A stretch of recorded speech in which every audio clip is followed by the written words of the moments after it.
Moi, j'ai beaucoup voyagé, là. 60 pays, puis beaucoup voyagé. À l'échelle mondiale, Montréal, c'est un gros village. Ça fait que si tu lances Montréal dans un gros village, puis tu me demandes Mercier, c'est quoi?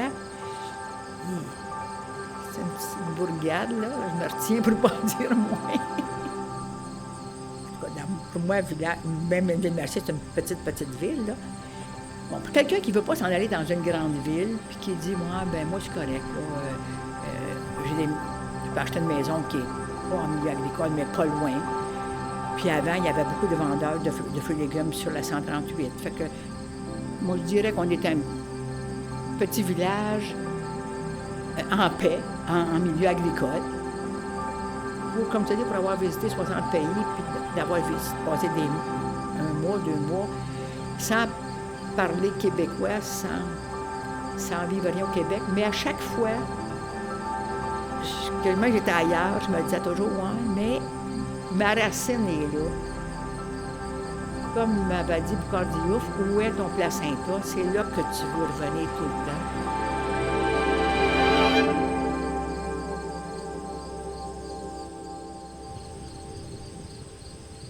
Au tout départ, là, quand Charlemagne est arrivé en 1673, la seigneurie elle comprenait ce qui est aujourd'hui Châteauguay, Mercier, Léry puis Saint-Isidore. Et Mercier, c'était le Haut-Châteauguay par rapport à la rivière. Et évidemment, ça a été, les terres ont été concédées un petit peu plus tard parce que plus on s'éloignait du lac Saint-Louis, qui a été concédé en premier, après ça au bord de la rivière, puis ça a été en remontant la rivière. Fait que je me suis toujours intéressée à la seigneurie. Fait que pour moi, Mercier, c'est ma place parce que ça faisait partie de la seigneurie. Puis Charlemagne, c'était mon ancêtre, donc j'étais contente.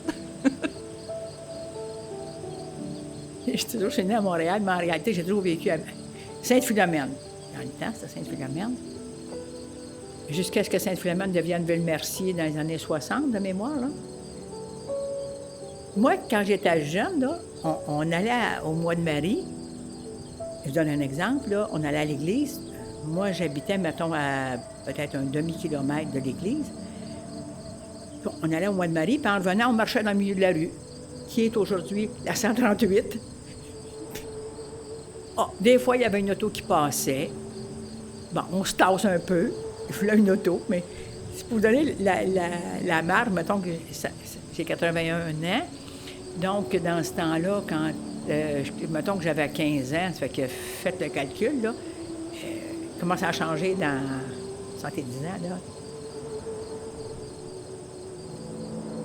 Ça l'a grossi, vraiment. Ça l'a grossi, il y a eu beaucoup de visions, il y a eu beaucoup de visions village au début quand j'étais jeune. Ça grossissait pas vite, pas beaucoup de parcs, pas beaucoup de loisirs. Tranquillement pas vite avec les nouvelles mairesses, les nouveaux maires. Là, on a vu qu'ils ont imposé certaines visions. Là, on est devenu plus une ville qu'un village. Quand j'ai eu conscience vraiment que j'étais impliqué dans la ville, il y avait 6000 personnes. Maximum. Ouais. Ça l'a vraiment plus que doublé. Là. On connaissait tout le monde qui déneigeait, le monde qui... ouais. Moi ma maison où j'habite, qu'on l'a fait construire, c'est un bois avant qu'on allait en vélo. Là. Jamais j'aurais pu imaginer que j'habiterais là un jour. Dans la maison où je suis né, moi, là, c'était toutes des terres alentour. T'avais pas le boulevard Saint-Jean-Baptiste, c'était pas ce que c'est aujourd'hui. Puis même, c'était tout petit, c'était plus, comment je peux dire, rural, si tu veux, que ce que c'est aujourd'hui. Aujourd'hui, c'est vraiment une ville. De 3 voies, on a grandi Saint-Jean-Baptiste. C'était vraiment campagne. Moi, je suis né sur une ferme. Au fil du temps, après ça, mon père, ses frères sont partis. Mon père a eu la terre comme telle. Puis c'était vendu après. Fait que la maison maternelle, elle a passé au feu là, quand même assez longtemps. C'était, si tu veux, des fermes sur Saint-Jean-Baptiste, sur Sainte-Marguerite. Moins de mémoire, moins sur le côté de la rivière Châteauguay, là. Il y en avait quand même. Mais c'était vraiment rural, c'était vraiment des fermes, c'était vraiment puis le village, le petit village qu'on avait là, qui était là. Oui.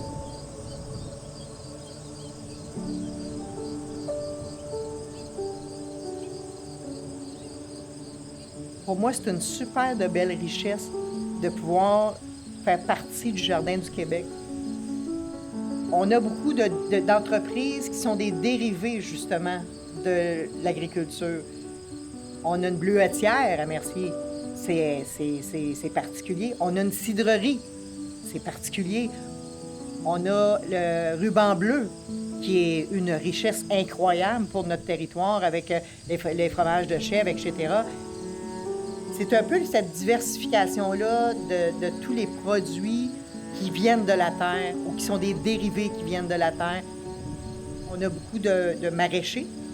Donc, on a des petits kiosques de fruits et légumes sur le territoire. Les gens viennent de loin pour venir chercher, s'approvisionner durant la période des cultures, de la récolte, c'est-à-dire. Fait que ça, c'est une belle richesse, honnêtement. Nous autres, on habitait au village, dans ce qu'on appelait le village. Fait qu'on allait ramasser des framboises chez un monsieur qui producteur de framboises dans Sainte-Marguerite. Puis il passait avec son camion, puis il ramassait des jeunes dans le village, puis on embarquait dans la boîte du camion, puis on s'en allait à Sainte-Marguerite. Aujourd'hui, si vous mettez 10 jeunes de 13, 14, 15, 16 ans dans une boîte de camion, puis les transporter à Sainte-Marguerite, tu te fais arrêter par la police, puis tu es direct en prison, là. Mais c'était courant, c'était comme ça. Ils venaient chercher des cueilleurs de framboises au village, des jeunes du village, puis c'était correct. Puis il n'y a jamais personne qui a fait de scandale avec ça. Moi, grandir en 1972 à Ville-Mercier, c'était comme, il disait, ça prend un village élever quelqu'un. C'était vraiment ça. On connaissait les policiers, des fois des tannants, des petits, tu fais des mauvais coups, mais c'était pas l'époque a changé. Des fois, c'est déjà arrivé qui venait te reconduire chez ton père et disait « Hey, André, je t'ai vu... » c'était plus une leçon, on reconnaissait tout le monde. On avait besoin d'un livre pour aller voir le voisin. « Excuse, je suis mal pris. » C'est un village, c'était beaucoup de village. Et moi, il y a plein d'amis qui sont partis aussi, mais il y a quand même beaucoup d'amis qui ont resté. J'étais étonné. Quand on va à l'épicerie ou dans les commerces, on se croise beaucoup de gens, on est à l'école. C'est une ville, surtout quand j'étais jeune, dépourvue de criminalité. Là. Ça n'existait pas. En 2015, on a fêté le 175e de la paroisse Sainte-Philomène.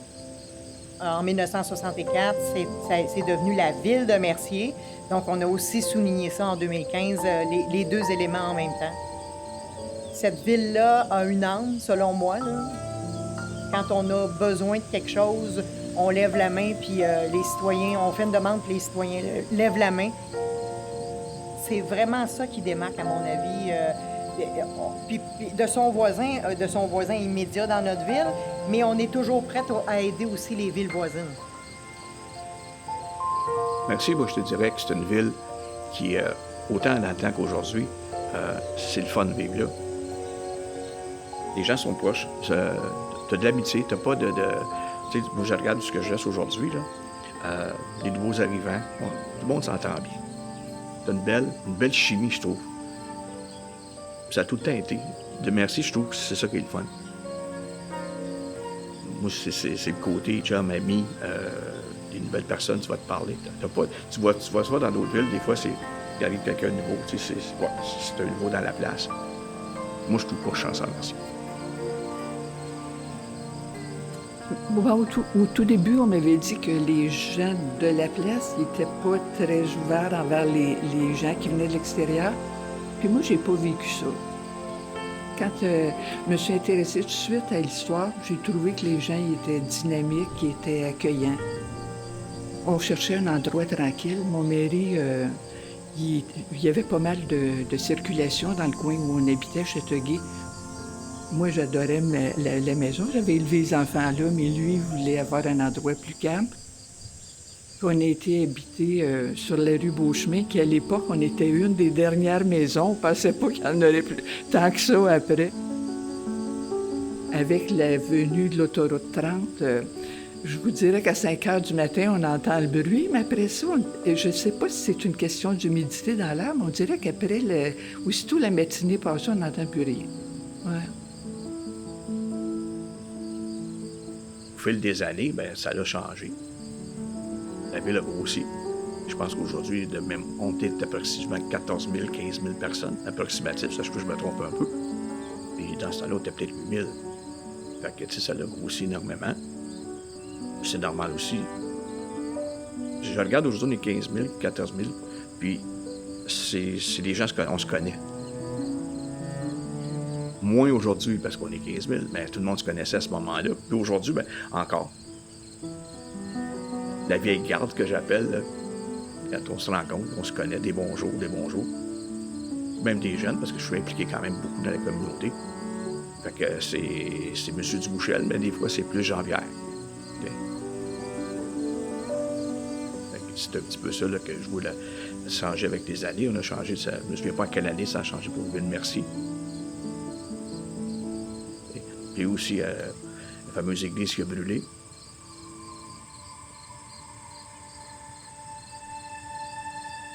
Moi, j'ai vécu 3 feux d'église Sainte-Philomène. Le premier feu en 1955, 25 novembre 1955. Le deuxième feu, c'est en 1975. Puis le troisième feu, c'est celui, je ne me rappelle pas la date. Hein. Pour avoir vécu 3 feux d'église, de la même église, pour la même personne, c'est presque déjà un exploit. Là. Mais qu'on a connu, on est baptisés, mariés là, puis d'un coup, il n'y a plus d'église. Là. En tout cas. Puis que c'était des champs. Moi, on allait dans le champ là, ramasser des cerises sauvages. On allait faire un pique-nique près d'un saule, pas loin de chez nous. Aujourd'hui, c'est tout bâti. Moi, quand je vois ça, la différence entre... C'est tout bâti. Puis que moi, quand j'étais petite, jusqu'à l'âge de 15 ans, 20 ans, c'était presque pas bâti. Tu te dis, une minute, là, il y a 60 ans, ça a changé beaucoup. Au premier feu de l'église, il n'y avait pas de pompiers. Moi, ce que je me souviens, c'est que le bédo arrive chez moi, chez mon père, puis il me dit, il est 6 heures le matin, il s'en venait à sonner l'Angélus, parce que dans ça là, il y avait l'Angélus à 6 heures. Il dit, Gérard. Mon père s'appelait Gérard. Le feu est pris dans l'église. Puis là, il dit, qu'est-ce qu'on fait? Bien, mon père, il dit, c'est le maire qui est important. Il dit, il faut appeler le maire. Donc, on avait le téléphone, toujours ça de fait. Puis le maire de la paroisse. Puis le maire, il dit à mon père, il dit, occupe-toi de ça, appelle les villes autour, puis qui vont venir eux autres. Il avait appelé Sainte-Martine, Châteauguay, la Chine, qui était venue même, mais bon.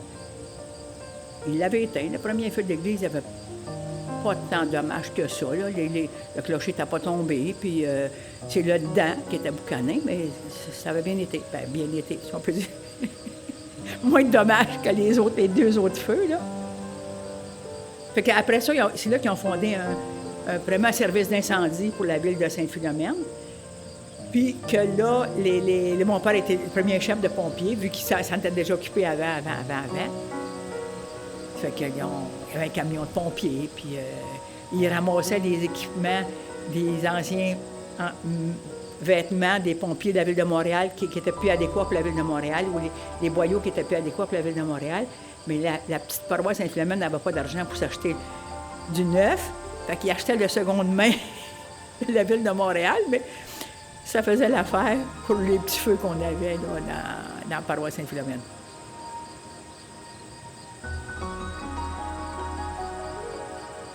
Notre église a passé 3 fois au feu et elle a été rebâtie au fil des années par justement des bénévoles, l'implication des gens qui ont voulu investir des sous et de l'argent et du temps pour reconstruire ce bâtiment-là. Aujourd'hui, ce bâtiment-là a passé au feu en 2019, en septembre 2019. La ville de Mercier vient tout juste en février de devenir propriétaire du bâtiment. Donc là, maintenant qu'on est propriétaire de ça, bien, on s'en va, on est actuellement à faire les pleins devis pour rénover cette bâtisse-là. On est allé chercher des subventions gouvernementales qui vont nous permettre de rénover la bâtisse.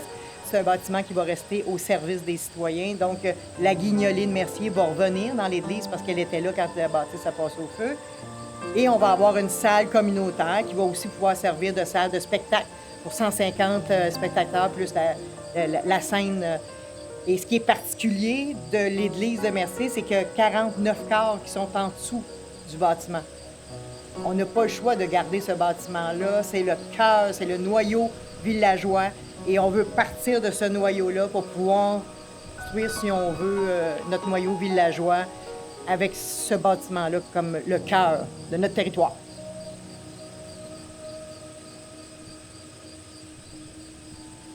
Les 3 écoles principales ici, ils sont tout autour de l'église.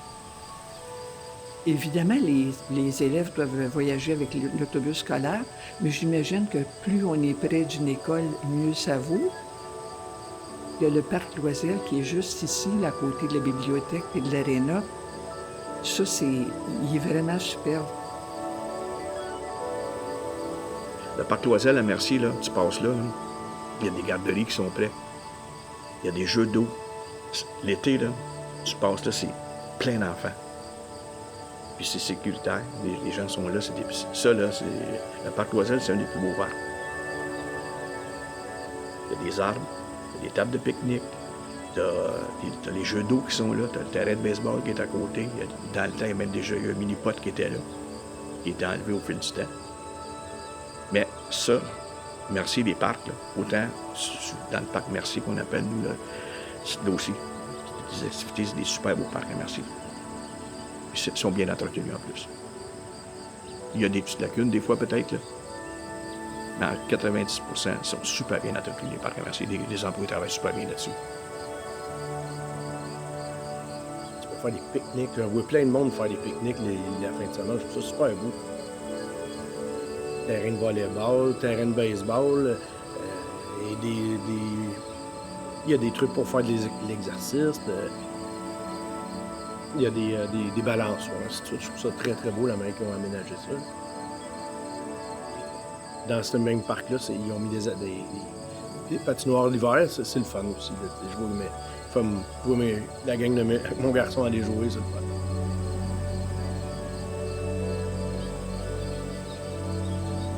C'est une ville qui a beaucoup changé parce que justement, je vous parlais de l'exposition de photos qu'on a faite à l'automne où on voyait per via aérienne ce que ça avait l'air il y a 50 ans, puis tous les changements qui se sont opérés.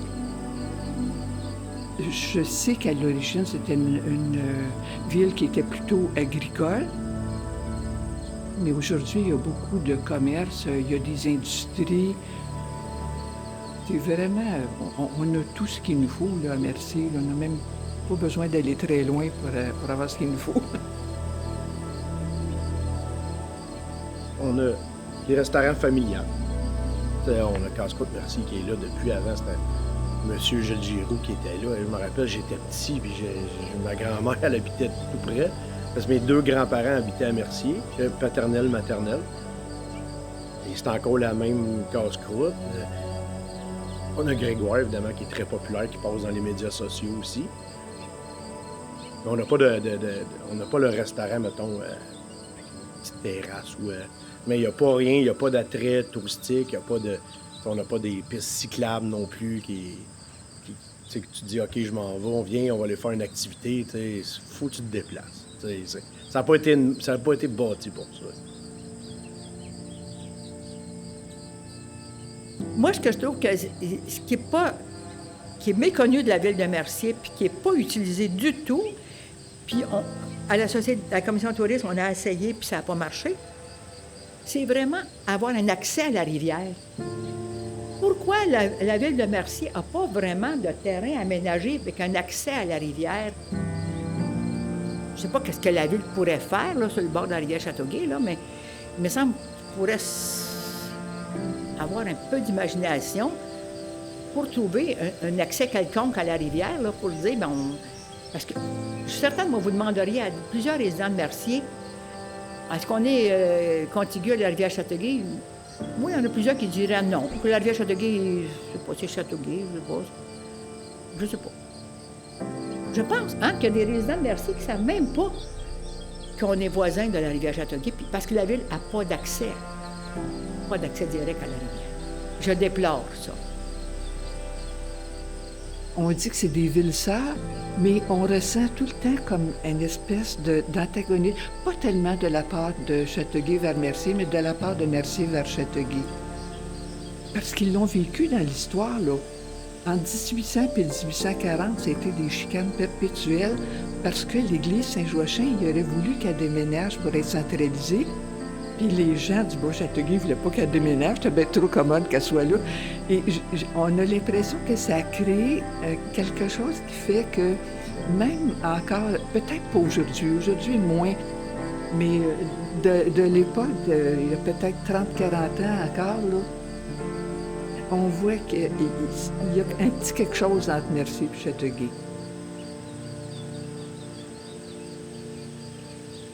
On n'a rien contre la ville de Châteauguay, mais on avait commencé à vouloir démanteler la ville de Mercier en pièces ou en faire une fusion au début des années 2000 totale avec le territoire de la ville de Châteauguay. Les citoyens se sont levés puis ont dit non, on ne fusionnera pas. Petit à petit, on commençait à faire à abolir des services sur le territoire de la ville de Mercier pour être desservis par la ville de Châteauguay. Donc, c'était une fusion en pièces détachées. J'ai décidé en 2013 parce que là, ils l'ont fait avec le service de police au début des années 2000. Et là, en 2012-2013, c'était avec le service d'incendie. C'est l'ADN des citoyens de Mercier, c'est l'âme de notre ville. Mais c'est pas juste pour notre ville, c'est pour notre communauté en général, là. Honnêtement, vous allez me trouver plate, là, mais je reviens toujours à ça. Mes racines sont ici. Mes enfants, mes petits-enfants, mes amis, mes connaissances, mes racines sont là. C'est comme, je peux pas me déraciner du territoire de la ville de Mercier, je l'ai tatoué sur le cœur. C'est à vie.